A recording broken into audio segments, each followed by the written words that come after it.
ஜெபம் செய்வோம். அன்புள்ள பிதாவே, உமது வார்த்தைகளை கேட்டு அதன்படி நடக்க எங்களுக்கு கிருபை செய்தருளும். இயேசுவின் நாமத்தில் பிதாவே, ஆமீன். கேட்ட வேத வசனத்தின்படி எதை பிரசங்கம் பண்ண போகிறேன்னு தெரிஞ்சிருக்குன்னு நினைக்கிறேன். அதில் 2 காரியங்கள் நம்ம பார்த்தோம்.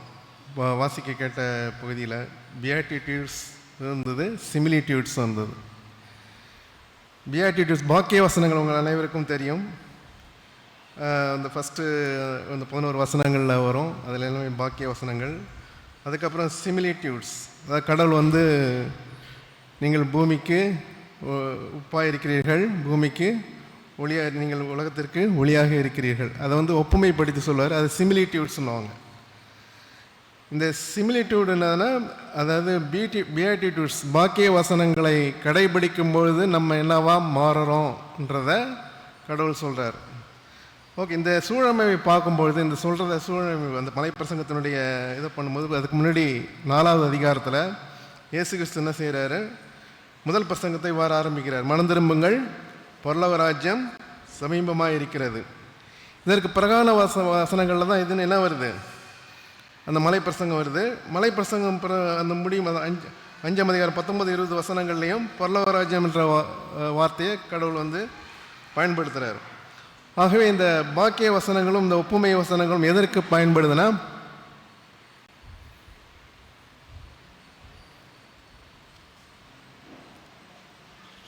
பரலோக ராஜ்யத்தை கட்டமைப்பதற்கு உதவியாக இருக்கிறது என்பதை நாம் அறிந்து கொள்ளலாம். சரியா? ஆகவே பாக்கிய வசனங்களை செயல்பாடாக எடுத்துக்கொண்டால், அதாவது கீழ்ப்படிதலாக எடுத்துக்கொண்டால், ஒப்புமை வசனங்களை விளைவுகளாக நாம் எடுத்துக்கொள்ளலாம். இந்த ஒப்புமை வசனங்கள் இரண்டு இருக்குது. நீங்கள் உலகத்திற்கு ஒளியாக இருக்கிறீர்கள், பூமிக்கு உப்பாக இருக்கிறீர்கள். ரெண்டு காரியங்கள் இருக்குது. நம்ம ஏற்கனவே ஒளியாக இருக்கிறத இப்போ தியானிச்சிட்டோம்.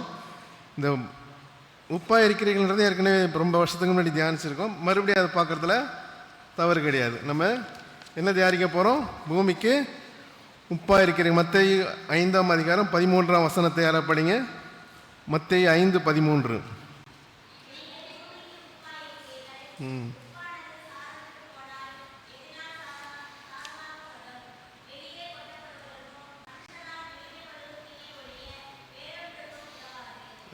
இதை இந்த வசனத்தை தான் தியானிக்க போகிறோம். இதை 4 பிரிவாக பிரித்து நம்ம தியானிக்க போகிறோம். முதல் காரியம் இயேசுவின் காலத்தில் உப்புவின் முக்கியத்துவம். முதல் பகுதி இயேசுவின் காலத்தில் உப்பின் முக்கியத்துவம். 2வது பகுதி நாம் எவ்வாறு உப்பாக மாறுகிறோம், 2வது பகுதி. 3வது பகுதி சாரமுள்ள நிலை. 4வது பகுதி சாரம் இல்லாத நிலை. எப்படி 4 பகுதியாக தியானிக்க போகிறோம். இயேசுவின் காலத்தில் உப்பின் முக்கியத்துவம், 2வது நாம் எவ்வாறு உப்பாக மாற்றப்படுகிறோம், 3வது சாரமுள்ள நிலை, 4வது சாரமில்லாத நிலை. இந்த 4 காரியங்களை நாம் தியானிக்க போகிறோம். முதலாவது என்னது? இயேசுவின் காலத்தில் உப்பின் முக்கியத்துவம். இயேசு நம்மளை ஒப்புமையாக சொல்லும்பொழுது, ஒரு தங்கமாக இருக்கீங்க, பூமிக்கு ஒரு வெள்ளியாக இருக்கீங்க, பூமிக்கு ஒரு வைடூரியமாக இருக்கீங்கன்னு சொல்லலாம் இல்லையா? எதுக்காக வெறும் உப்பாக இருக்கீங்கன்னு சொல்கிறார்? உப்பு அப்படின்ன முக்கியத்துவம். இன்றைக்கு உப்பு மலிவாக கிடைக்கிறது. அப்படி இது கிடையாது. ஆனால் ரோமர் காலத்தில் உப்பு தான் சம்பளமாக கொடுத்துருக்காங்களாம். அதாவது உப்புப்படி, அதாவது சால்ட் அலவன்ஸ் சொல்லுவாங்க. சலோரியம், லத்தீன் வார்த்தையில் அது பேர் சலோரியம். சேலரின்ற வார்த்தை அந்த இதுலேருந்து தான் வந்திருக்கு. சால்ட் அலவன்ஸ், இங்கிலீஷில் சொன்னால் சால்ட் அலவன்ஸ், அதிலிருந்து தான் இந்த சேலரி என்ற வார்த்தை வந்திருக்கு. ஆகவே ரோமர்களுக்கு அப்படி அந்த உப்பை தான் சம்பளமாக கொடுத்துருக்கதா சில வேத வல்லுநர்கள் சொல்கிறாங்க. அதனால தான் இயேசு கிறிஸ்து எதை கம்பேர் பண்ணியிருக்காரு? உப்பை கம்பேர் பண்ணியிருக்காருன்ட்டு. அதனால தான் ஆங்கிலத்தில் கூட அப்படி ஒரு இது இருக்கும். சப்போஸ் ஒருத்தர் வாங்கின சம்பளத்துக்கு ஒழுங்காக வேலை செய்யலைன்னா என்ன சொல்லுவாங்கன்னா, not worth of his salt. வாங்கின சம்பளத்துக்கு ஒழுங்காக வேலை செய்யலாம் அப்படி சொல்லுவாங்க, நாட் ஒர்த் ஆஃப் ஹிஸ் சால்ட்டுன்ட்டு. ஒழுங்காக வேலை செய்கிறவன் என்ன சொல்லுவாங்கன்னா, ஒர்த் யுவர் சால்ட்னு சொல்லுவாங்களாம். அந்த மாதிரி நம்ம தமிழில் கூட என்ன சொல்கிறோம்? உப்பில்லா பண்டம் குப்பையிலே உப்பிட்டவரை உள்ளலும் நிலை. அது இது தமிழில் மட்டும் இல்லை, எஸ்ராவிலையும் பைபிளில் கூட இருக்குது. எஸ்ரா 4ஆம் அதிகாரம் 14ஆம் வசனத்தை படிங்க. எஸ்ரா 4:14.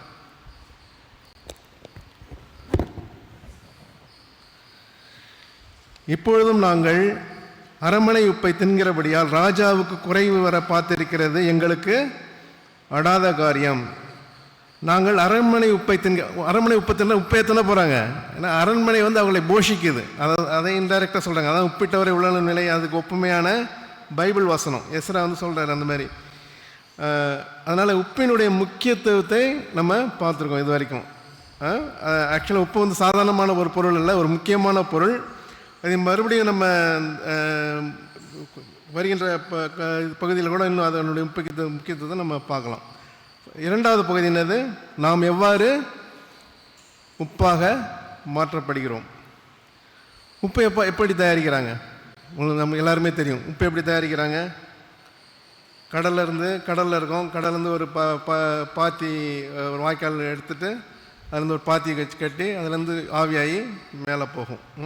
ஆக்சுவலாக கடந்த காலத்தில் 2 விதத்தில் சவக்கடல் படுகை, அதாவது சவக்கடல் வந்து உள்ளே வரும்போது அதனுடைய படிமானங்கள் இருக்கும். அந்த படிமானங்களை எடுத்து கூட உப்பாக யூஸ் பண்ணுறது வழக்கம்.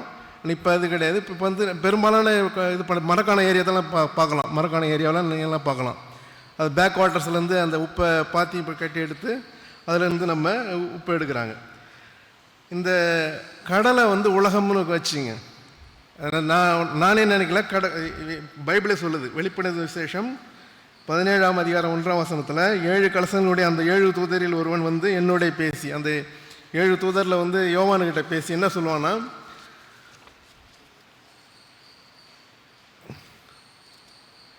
நீ திரளான தண்ணீர் மேல் உட்கார்ந்திருக்கிற மகாவேசியோட பூமியின் ராஜாக்கள் வேசித்தனம் பண்ணினார்களே, அவளுடைய வேசித்தனமாகிய மதுவால் பூமியின் குடிகளும் வெறி கொண்டிருந்தார்களே என்று சொல்கிறான். இங்கே திரளான தண்ணீர்கள் மேல் உட்கார்ந்திருந்த மகாவேசி யாரை சொல்கிறான்னா, திரளான தண்ணீர்கள் எதை கொடுக்கணும் அவனே சொல்ல. வெளிப்படுத்தின விசேஷம் 17ஆம் அதிகாரம் 15ஆம் வசனம் சொல்லுங்கள். இப்போ படிங்க. வெளிப்படுத்தின விஷயம்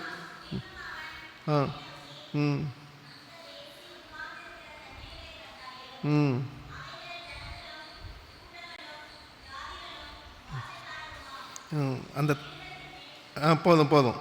அந்த தண்ணீர்கள் எதா? ஜனங்களும் கூட்டங்களும் ஜாதிகளும் பாஷைக்காரருமா. அப்போ கடலை என்னன்னு வச்சுக்கலாம், ஒரு ஜனக்கூட்டங்களை கூட்டமாக வச்சுக்கலாம். அந்த ஜனக்கூட்டத்திலிருந்து நம்ம செய்கிறோம், ஒரு வாய்க்கால் கட்டி, சுவிசேஷம் என்ற வாய்க்கால் கட்டி எங்கே போகுது? பாத்திக்கு போகுது. சபையாகிய பாத்திக்கு போகுது. அந்த பாத்தியில் என்ன நடக்குது? அந்த பாத்தி கட்டிட்டு பிறகு அந்த பாத்தியில் என்ன நடக்குது?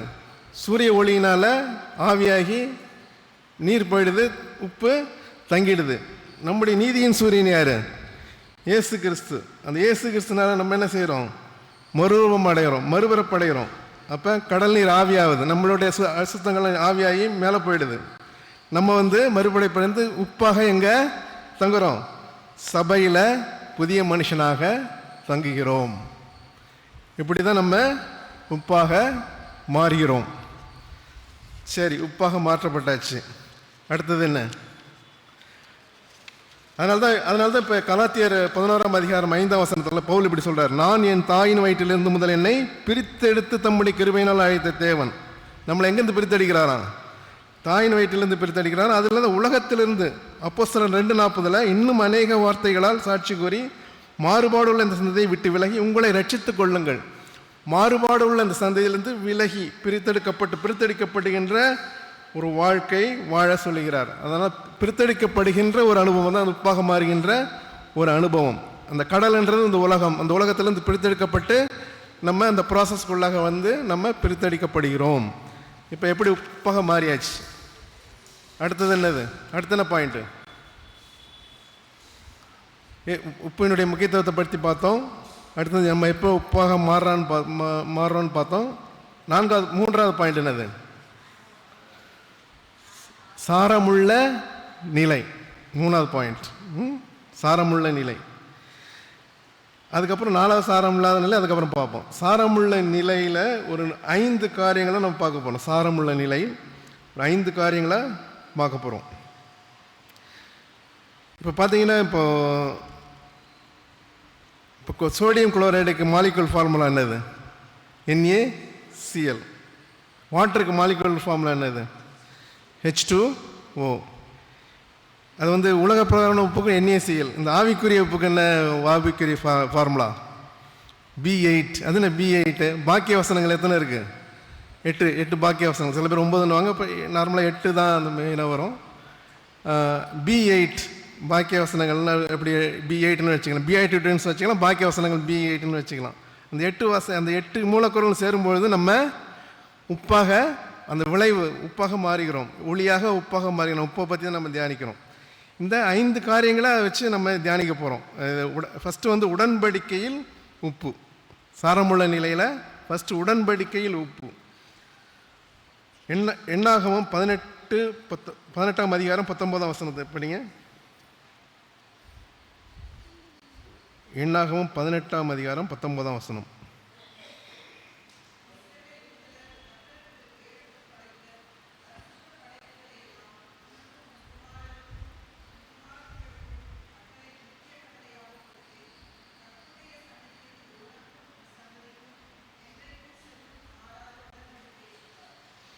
அவர் வந்து ஒரு உடன்படிக்கைன்னு சொல்கிறாரு. இந்த இதில் வந்து மாறாத உடன்படிக்கைன்னு தமிழ் பைபிளில் நம்ம வாசிக்கிற பைபிளில் இருக்குது, மாறாத உடன்படிக்கை.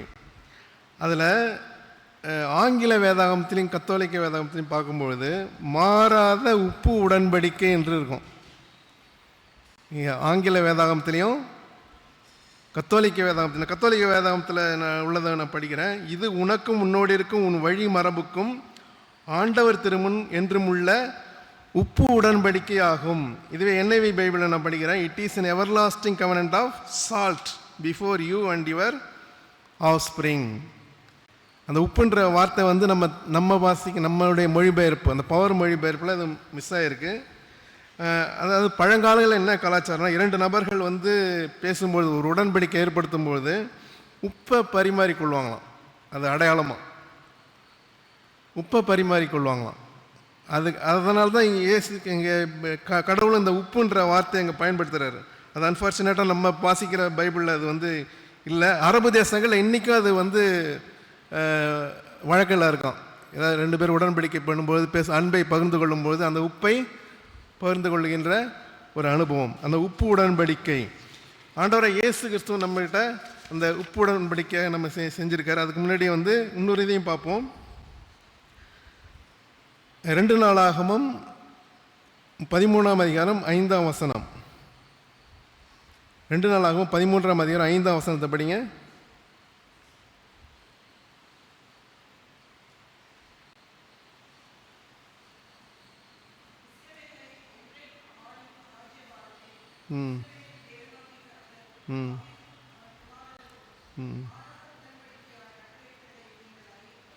இதுலேயும் அவருடைய தாவீதினுடைய வம்சத்திற்கும் அவருடைய குமாரருக்கும் அவருக்கும் மாறாத உடன்படிக்கைன்னு இருக்கு இல்லையா? இங்கேயும் அந்த உப்புன்ற வார்த்தை மிஸ் ஆகிருக்கு. நம்முடைய பவர் மொழிபெயர்ப்பில் உப்புன்ற வார்த்தை மிஸ் ஆகிருக்கு. அது நான் இதில் கத்தோலிக்க பைபிள்லேயும் அது மிஸ் ஆகிருக்கு. பட் NIVயில் இது கிளியராக இருக்குது.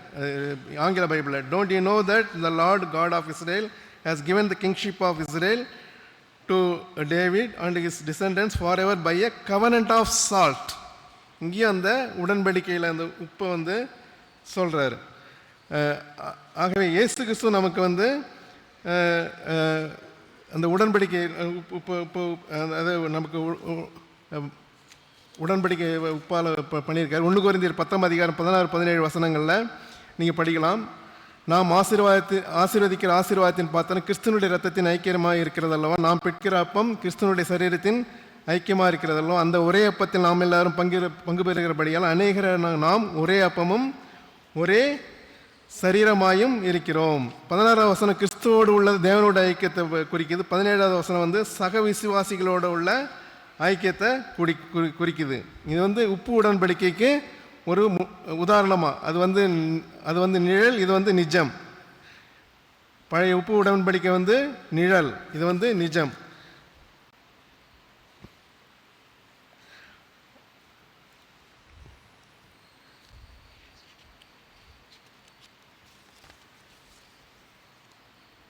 அதனால தான் மார்க் 9வது அதிகாரம் 50வது வசனத்தில், மார்க் 9:50 படிங்க.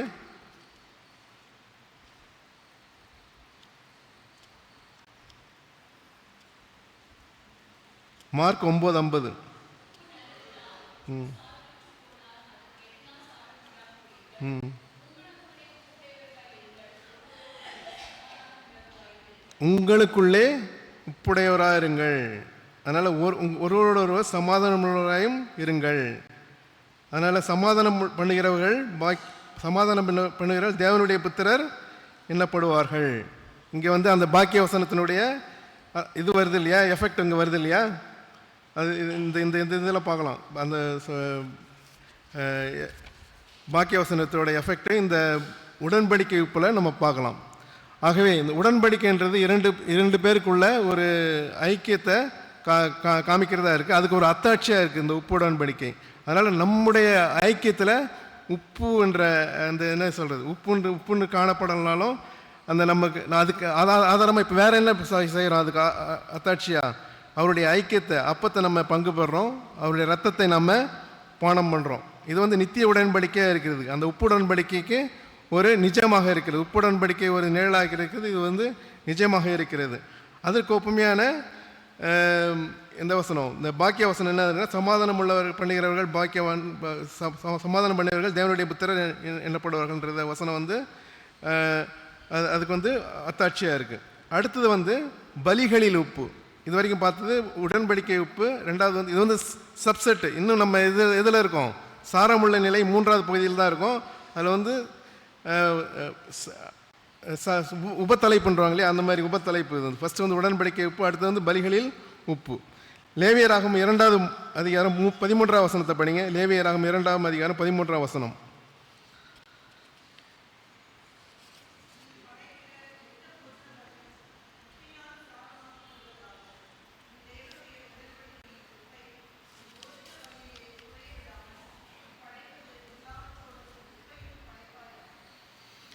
இதில் என்ன சொல்கிறேன்னா, கடவுள் நீங்கள் படைக்கிற போஜன பலியில் உப்பு எல்லா இடத்துலையும் இருக்கணும். உப்பு இல்லாமல் எந்த போஜன பலியையும் படைக்கக்கூடாது. அதே மாதிரி எசேக்கியேல் 43ஆம் அதிகாரம் 23ஆம் வசனத்தையும் படிங்க.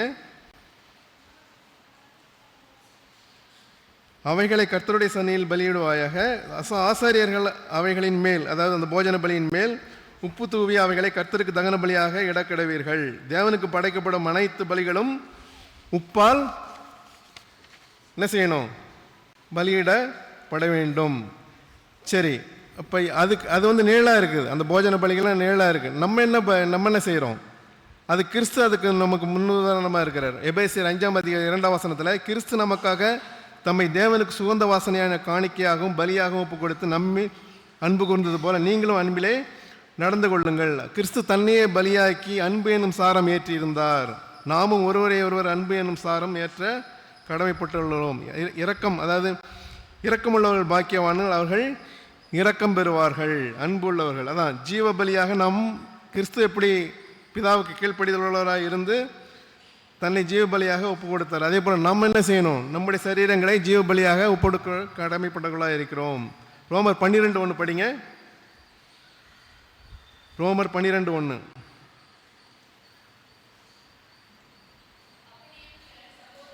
ம் ம்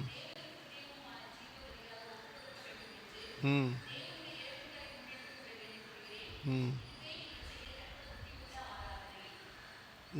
உங்கள் சரீரங்களை இயேசு கிறிஸ்து எப்படி தன்னுடைய சரீரத்தை ஒப்பு கொடுத்தார், நாம் என்ன சரீரத்தை பரிசுத்தமும் தேவனுக்கு பிரியமான ஜீவ பலியாக, லிவிங் சாக்ரிஃபைஸ், ஜீவ பலியாக ஒப்பு கொடுக்க வேண்டும் என்று கேட்டுக்கொள்கிறேன். இதுவே நீங்கள் செய்யத்தக்க புத்தி உள்ள ஆராதனை. ஆகவே இருதயத்தில் சுத்தமுள்ளவர்கள் பாக்கியவான். நம்மை ஜீவ பலியாக ஒப்பு கொடுத்து பரிசுத்தம் என்னும் சாரம் ஏற்றப்பட வேண்டும். ஓகேவா, அதில் வந்து பரிசுத்தம் என்னும் சாரம், அதில் சரீரங்களை பரிசுத்தமும் தேவனுக்கு பிரியமான ஜீவ பலியாக. ஆகவே இதில் என்ன இன்சிஸ்ட் பண்ணுறோம், பரிசுத்தமாக நம்ம அவரை படைத்து ஜீவ பலியாக ஒப்பு கொடுக்கணும். இருதயத்தில் சுத்தமுள்ளவர்கள் பாக்கியவான்கள், அவர்கள் தேவனை தரிசிப்பார்கள். ஆகவே பாத்திரத்தின் உட்புறம் சுத்தமாக இருந்தால் வெளிப்புறமும் சுத்தமாக இருக்கும். இருதயத்தில் சுத்தமுள்ளவர்களாய் நாம் காணப்பட வேண்டும். நம்ம இருதயத்தில் சுத்தமுள்ளவர்களாக காணப்பட்டு நம்ம ஜீவ பலியாக நம்மை தேவனுக்கு ஒப்பு கொடுக்க வேண்டும். அது உப்பால், அந்த அன்பு என்கிற உப்பால் சாரமேற்றப்பட வேண்டும். பரிசுத்தம் என்ற உப்பால் சாரமேற்றிருக்கப்பட வேண்டும். இதுதான் ஜீவ பலி. அடுத்த பலி என்னது? துதி சோஸ்திர பலி. இன்னும் அந்த இதில் தான் இருக்கும். பலிகளில் உப்புன்ற பகுதியில் இருக்கும் சப் கேட்டகரி. அதில் துதி தோத்திர பலியில் அடுத்து துதி தோத்திர பலி. எபிரேயர் 13ஆம் அதிகாரம் 15ஆம் வசனத்தை படிங்க. எபிரேயர் 13:15.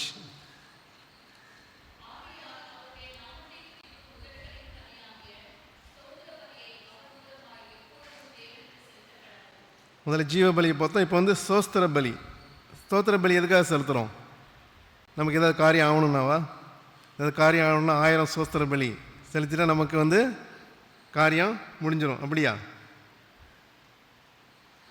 ஸ்தோத்திர பலின்றது கீழ்ப்படிதல் என்ற பிளாட்ஃபார்மில் அது இருக்க வேண்டியதாக இருக்கிறது. முதலாவது கீழ்ப்படிதல், அதுக்கப்புறம் துதித்தல். கீழ்ப்படிதல் இல்லாமல் துதித்தல்ன்றது வெறும் சத்தம்தான். அதனால் எந்த வித பிரயோஜனமும் கிடையாது. முதலாவது நீங்கள் கீழ்ப்படியணும். எரியோ கோட்டை எதனால் விழிஞ்சுது? துதினாலன்னு சொல்லுவாங்க. துதினால கிடையாது.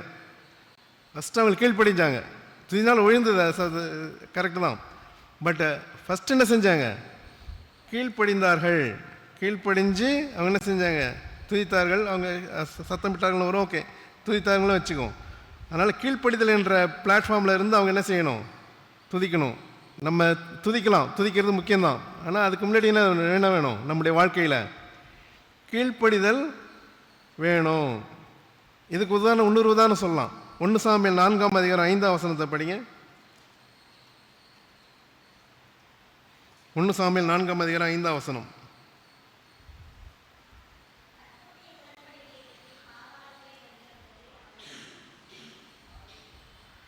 சொல்லுங்க.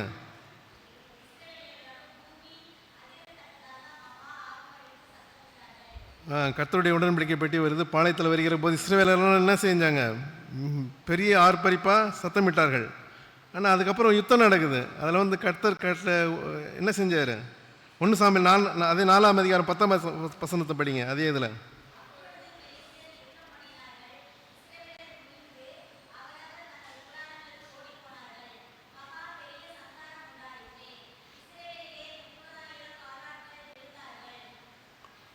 அங்கே எரியோவில் என்ன செஞ்சாங்க?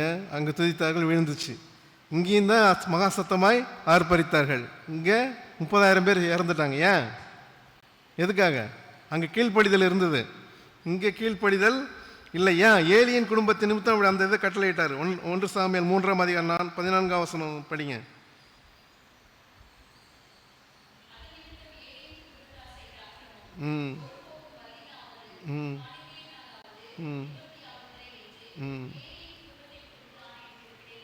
ஏன்னா ஏலி வந்து நல்லா வந்தான். ஆனால் ஏலியனுடைய பிள்ளைகள் வந்து நீங்கள் படித்து பாருங்கள், அந்த இதெல்லாம் படித்து பாருங்கள். அவன் வந்து ரொம்ப அக்கிரமம் செய்வாங்க. அவர்கள் நிமித்தம் என்ற இந்த கடவுள் வந்து இந்த இதை அவர்களுக்கு அந்த தோல்வியை கட்டளையிடுவார். கடவுளுடைய எதிர்பார்ப்பு என்னென்னா, ஃபஸ்ட்டு கீழ்ப்படிதல், அதுக்கப்புறம் தான் என்னது? துதித்தல். துதித்தல் இம்பார்ட்டன்ட் தான், இல்லைன்னு சொல்லல. பட் அதுக்கு முன்னாடி கீழ்ப்படிதல் என்ற பிளாட்ஃபார்மில் இருந்து தான் துதிக்கணும். இல்லைன்னா அதுக்கு எந்தவித அர்த்தமும் கிடையாது. ஆகவே நம்ம துதி ஸ்தோத்திர பலி எதனால் சாரம் ஏற்றப்பட்டிருக்க வேண்டும்? கீழ்ப்படிதல் என்ற சாரம் ஏற்றப்பட்டிருக்க வேண்டும். அது ரொம்ப ரொம்ப முக்கியம்.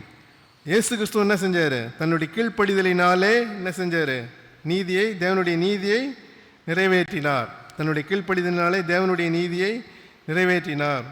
அதனால் நீதியின் மேல் பசிதாகம் உள்ளவர்கள் என்ன செய்வாங்க? கீழ்ப்படிவார்கள்.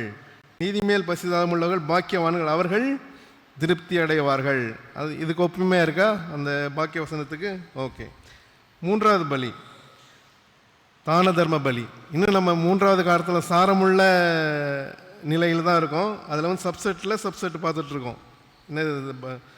இந்த பலிகளில் உப்புன்ற பகுதியில் இந்த பலிகள்லாம் பார்த்துட்ருக்கோம். ஜீவ பலி, சோத்திர பலி ப்ளஸ் அடுத்தது பார்க்க போகிறது தான தர்ம பலி. எபிரேயர் 13ஆம் அதிகாரம் 16ஆம் வசனம் படிங்க. எபிரேயர் 13:16.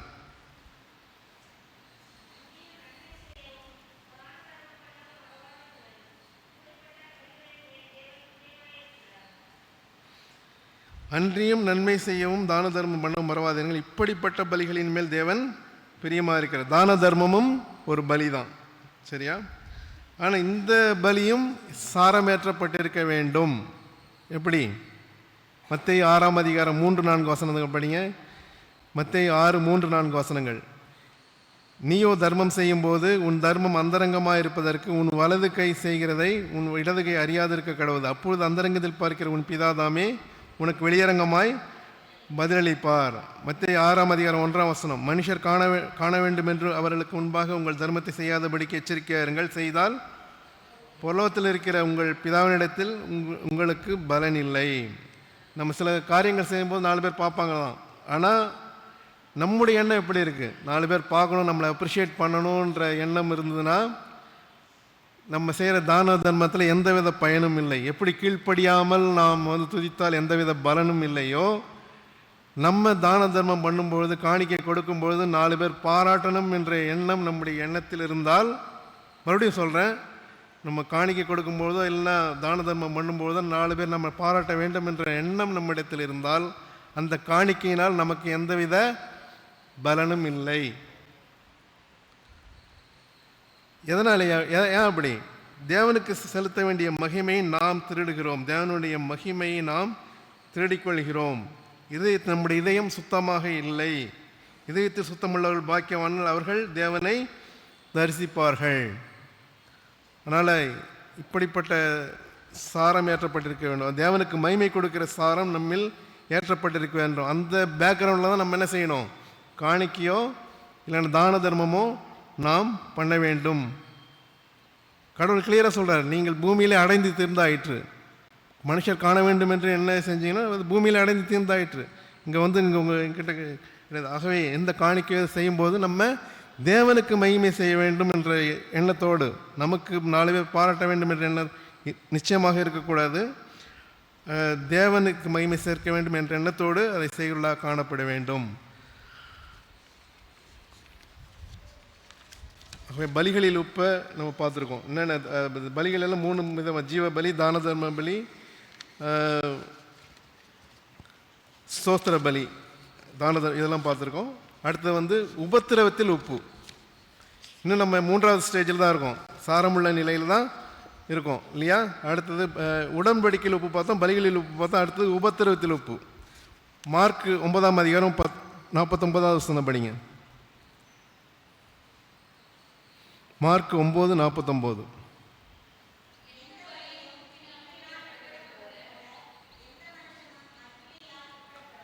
எந்த பலியும் உப்பினால் ஒப்பிடப்படுவது போல எந்த மனுஷனும் அக்கினியினால் ஒப்பிடப்படுவான். நம்முடைய வாழ்க்கை கர்த்தருக்கு பிரியமானவைகள் அக்கினியினால் புடமிடப்படும்.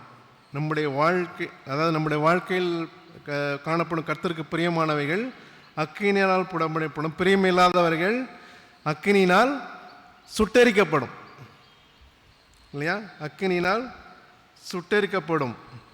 சகரியா 13:9 படிங்க. சகரியா 13:9.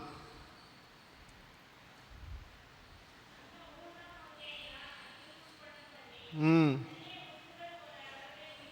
ம் ம்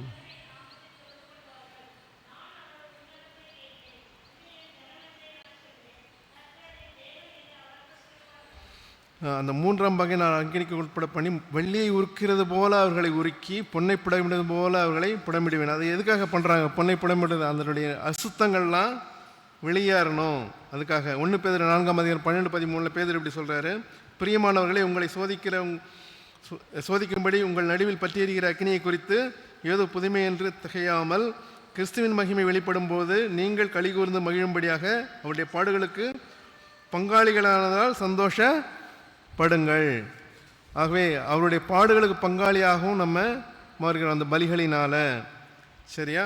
அது மட்டும் இல்லை, ஏசாயா 11:25 படிங்க.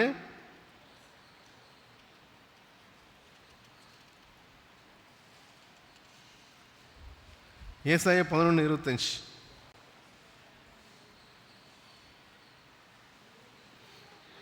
நான் என் கையை உன்னிடமாய் திருப்பி உன் களிம்பு நீங்க உன்னை சுத்தமாய் புடமிட்டு உன் ஈயத்தை எல்லாம் நீக்குவேன். நான் என் கையை உன்னிடமாய் திருப்பி உன் களிம்பு நீங்க. களிம்புன்றது இங்கே எதை குறிக்குது? நம்முடைய அசுத்தத்தை குறிக்குது. களிம்பும் அசுத்தத்தை தான் குறிக்குது. உன் ஈயமும் அசுத்தத்தை தான் குறிக்குது.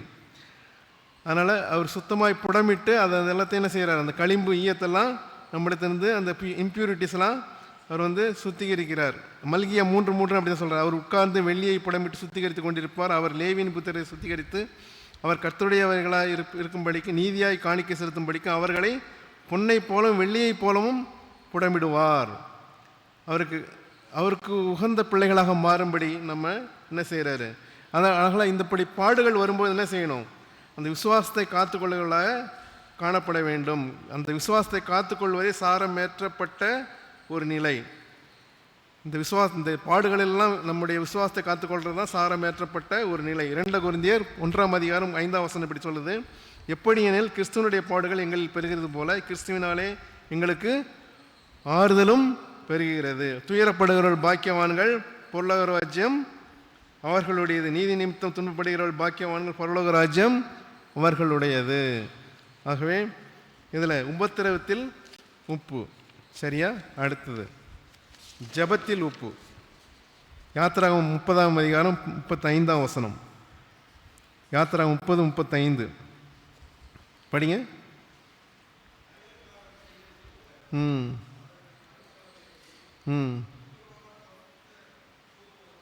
போதும். தைலக்காரன் செய்கிறது போல அதற்கு பரிமளமேற்றி துப்புரவான பரிசுத்த தூபவர்க்கமாக்கி.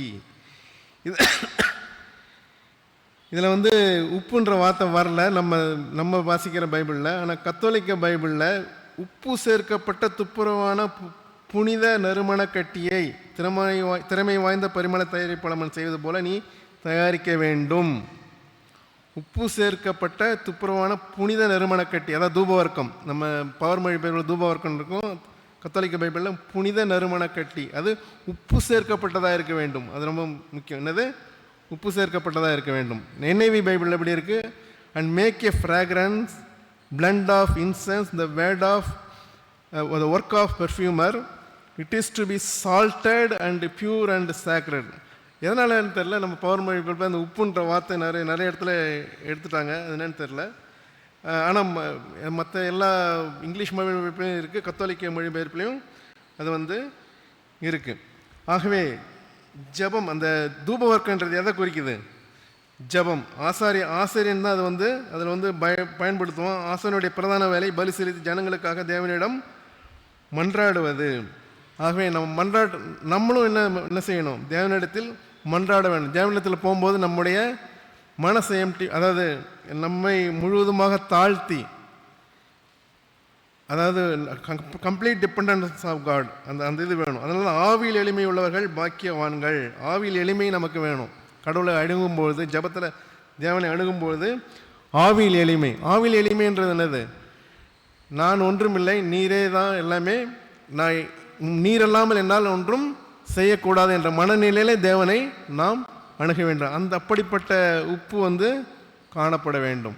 அந்த நறுமணக்கட்டி தூப வர்க்கத்தில் அப்படிப்பட்ட உப்பு காணப்பட வேண்டும். ஜப தூப எடுக்கும் பொழுது இல்லையா? அதனால தான் ஆவியில் எளிமை உள்ளவர்கள் பாக்கியவான்கள், பரலோக ராஜ்யம் அவர்களுடையது. ஜபத்தில் உப்பு. அடுத்தது அனுதின செயல்களில் உப்பு. கொலோசையர் 4:6 படிங்க. கொலோசையர் 4:6.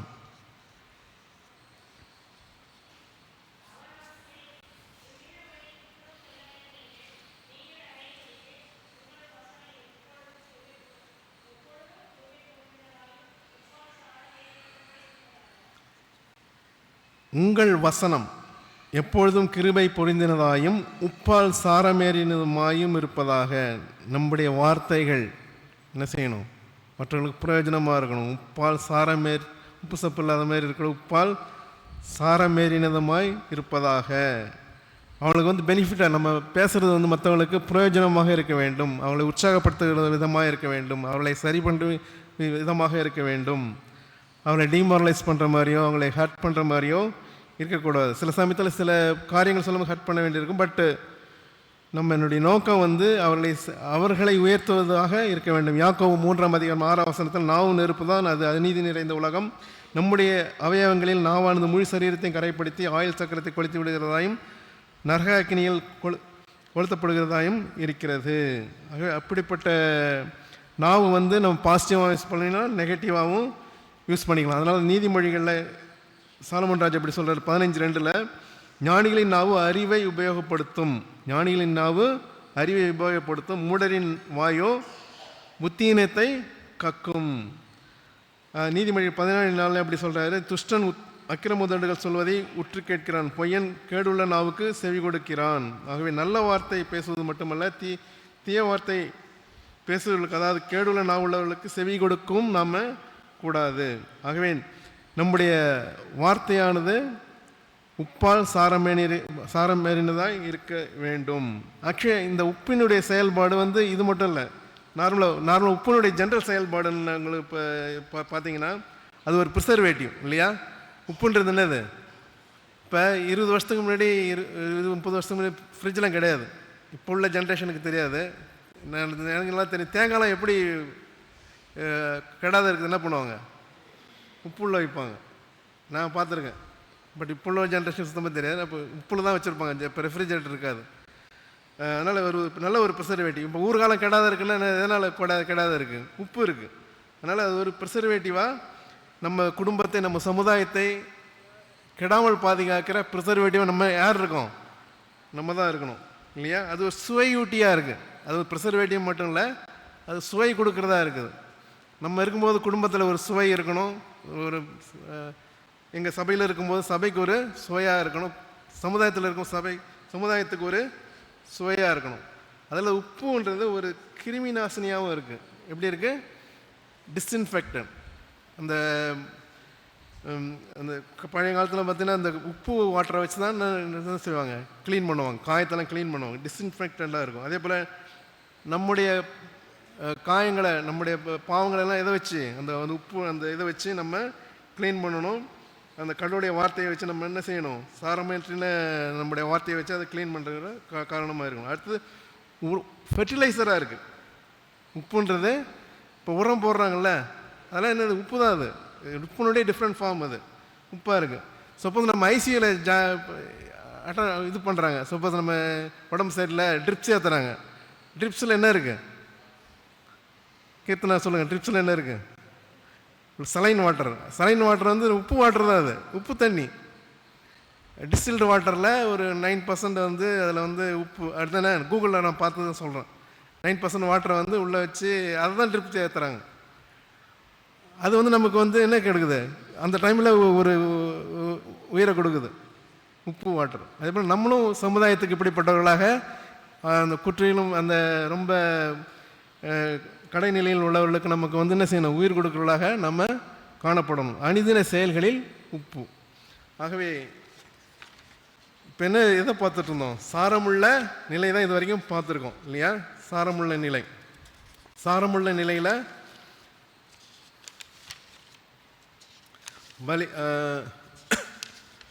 உடன்படிக்கையில் உப்பு பார்த்தோம், பலிகளில் உப்பு பார்த்தோம், உபத்திரவத்தில் உப்பு பார்த்தோம், ஜபத்தில் உப்பு பார்த்தோம், அனுதின செயல்களில் உப்பு பார்த்தோம்.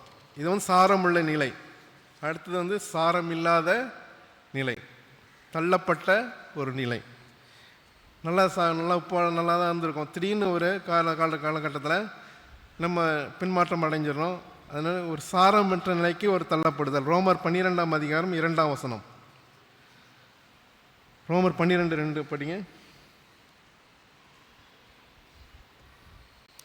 நீங்கள் இந்த பிரபஞ்சத்திற்கு ஒத்த விஷயம் தெரியாமல் தேவனுடைய நன்மையும் பிரியும் பரிபூர்ணமான சித்தம் என்னதென்று பகுத்தறியத்தக்கதாக உங்கள் மனம் புதிதாகினால் மறுரூபமாகுங்கள். நம்ம என்ன செய்யணும்? இந்த பிரபஞ்சத்திற்கு ஒத்த வேஷம் தரிச்சா என்ன செய்யும்? சாரமற்ற நிலைக்கு தள்ளப்படுவோம்.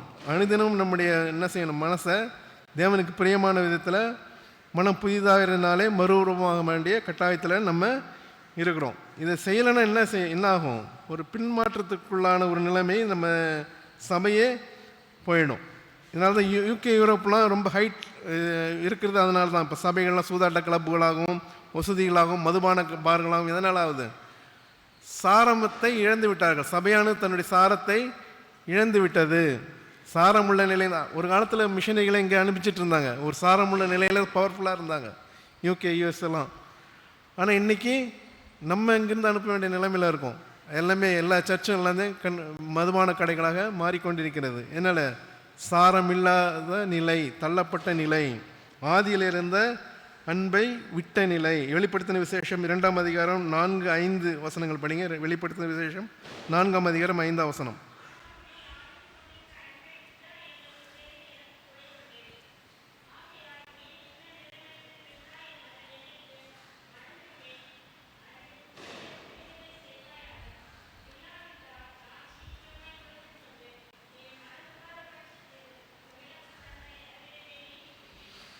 நீ ஆதியில் குறிந்திருந்த அன்பை விட்டாய்.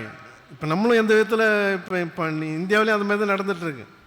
யூகே யூஎஸ் தான் சொல்லிகிட்டு இருக்கோம். இந்தியாவிலையும் இப்போ சபையினுடைய நிலைமை மிக பரிதாபத்துக்குரிய நிலைமையாக தான் இருக்குது. சண்டை சச்சரவுகள் எல்லா காரியங்களும் உள்ளே வந்திருக்கு. இப்போ வெஸ்டர்ன் கண்ட்ரிஸ் தான் கே மேரேஜ், லெஸ்பியன் மேரேஜ் எல்லாத்தையும் அப்ரூவ் பண்ணியிருக்காங்க. அது இந்தியாவுக்கு வரந்தாலும் ஆச்சரியப்படுறதுக்கு இல்லை. இப்போ ஜான் ஐபி ஒரு ஆர்டிக்கல் இது பண்ணியிருந்தார். அது மெத்தடிஸ்ட் பாஸ்டர் அதுக்கு ஆதரவாக ஏதோ போட்டிருந்தா எனக்கு ஆச்சரியமாக இருந்தது. மெத்தடிஸ்ட்லேயும் இப்படி நடக்குதான்ட்டு யூஎஸில். அது சபை மிக மோசமான கட்டத்திற்குள் நம்ம சென்றிருக்கு. அதுக்கு எதிர்த்து நம்ம நிற்கிறவர்களாக இருக்க வேண்டும். இந்த சாரமற்ற நிலையை நம்ம தடுத்து நிறுத்தவர்களாக நம்ம காணப்பட வேண்டும். இல்லைன்னா வருகின்ற சந்ததியர் மிக அதிகமாக பாதிக்கப்படுவார்கள். சங்கீதம் 107ஆம் அதிகாரம் 107ஆம் சங்கீதம் 34ஆம் வசனத்தில் இப்படி எழுதுகிறாரு, குடிகளுடைய பொல்லாப்பின் நிமித்தம் செழிப்பான தேசத்தை உவர் நிலமாக மாற்றுவார். உவர் நிலம்னா என்னது? சாரம் இல்லாத ஒரு நிலம், எந்தவித ப்ராப்ளம் எந்தவித பிரயோஜனம் இல்லாத ஒரு நிலமாக மாற்றிவிடுவார். நம்ம பொல்லாப்பில் நிலைத்திருந்தால், இந்த மாதிரி காரியங்கள் நிலைத்திருந்தால் என்ன செய்வோம்? நம்ம சாரமுள்ள நிலையிலேருந்து கடவுளே சாரமற்ற நிலைக்கு தள்ளிவிடுவார். அதான் நடக்கும். அதனால் அப்படி நடந்தால் என்ன நடக்கும்? அந்த ஸ்டார்டிங்கில் பார்த்த மாதிரி வெளியே கொட்டப்படுவதற்கும் மனுஷரால் மிதிக்கப்படுவதற்கும் வழியே வேறொன்றிற்கும் உதவாது. ஆகவே அந்த நிலைமைக்கு போகாத நம்ம சபையும் நம்முடைய வருங்கால சந்ததியும் நம்ம காப்பாற்றும். நாம் பூமிக்கு உப்பாக இருப்போம். ஆகவே நம்ம இயேசுவின் காலத்தில் உப்பின் முக்கியத்துவத்தை குறித்து பார்த்தோம். நம்ம எவ்வாறு உப்பாக மாற்றப்படுகிறோன்ற பார்த்தோம். சாரமுள்ள நிலையில் ஒரு 5 காரியங்களை தியானித்தோம். அதாவது உடன்படிக்கையில் உப்பு, பலிகளில் உப்பு, உபத்திரத்தில் உப்பு, ஜபத்தில் உப்பு, அனுதின செயல்களில் உப்பு, இப்படி 5 காரியங்களை தியானித்தோம். அப்புறம் சாரமில்லாத நிலை எப்படி தடுக்கலாம் என்றும் தியானித்தோம். ஆகவே தேவன் தாமே நாம் பூமிக்கு உப்பாக இருக்க தேவன் கிருபை செய்வாராக. ஜெபம் செய்வோம். அன்பிலே பிதாவே, உம்மை ஸ்தோத்திரிக்கிறோம், மெத்துதிக்கிறோம், நேற்றினும் மாறாதவரை மெத்துதிக்கிறோம். ஆண்டவரே, நீங்கள் பூமிக்கு உப்பாக இருக்கிறீர்கள் என்று நீ சொன்னீர். அதற்கு அந்த வசனத்துக்கு ஏற்றவாறு எங்களுடைய வாழ்க்கை காணப்பட கிருபை செய்வதற்காக ஸ்தோத்திரிக்கிறோம். ஆண்டவரே, நீ எந்த முக்கியத்துவத்தோடு சொன்னீரோ அந்த முக்கியத்துவத்தை நாங்கள் எங்களுடைய வாழ்க்கையில் தர கிருபை செய்வதற்காக ஸ்தோத்திரிக்கிறோம். ஆண்டவரே, நாங்கள் எப்பொழுதும் சாரம் உள்ளவர்களாக நாங்கள் காணப்பட கிருபை செய்வதற்காக ஸ்தோத்திரிக்கிறோம். ஆண்டவரே, எந்த காலத்திலும் சாரம் இல்லாத நிலைக்கு நாங்கள் தள்ளப்பட்டு விடாமல் பாதுகாப்பதற்காக ஸ்தோத்திரிக்கிறோம். ஆண்டவரே, துதிக்கிறோம். ஆண்டவரே, இந்த ஒவ்வொன்று காரியங்களையும் நாங்கள் அந்த உடன்படிக்கையிலும் சரி, பலிகளிலும் சரி, உபத்திரத்திலும் சரி, ஜபத்திலும் சரி, அனுதின செயல்களிலும் சரி, உப்பினால் சாரமேற்றப்பட்டவர்களாக நாங்கள் காணப்பட கிருபை செய்வதற்காக ஸ்தோத்திரிக்கிறோம். ஆண்டவரே, அதன் மூலம் நாங்கள் இந்த எங்களுடைய குடும்பத்திற்கும், சபைக்கும், இந்த சமுதாயத்திற்கும், நம்முடைய பரலோக ராஜ்யத்திற்கும் மிகுந்த பலம் கொடுக்கிறவர்களாக நாங்கள் காணப்பட கிருபை செய்வதற்காக ஸ்தோத்திரிக்கிறோம். ஆண்டவரே, துதி கனமே எல்லாவற்றையும் மிக்க செலுத்துகிறோம். இயேசுவின் நாமத்தில் ஜெபம் கேளும் பிதாவே, ஆமீன்.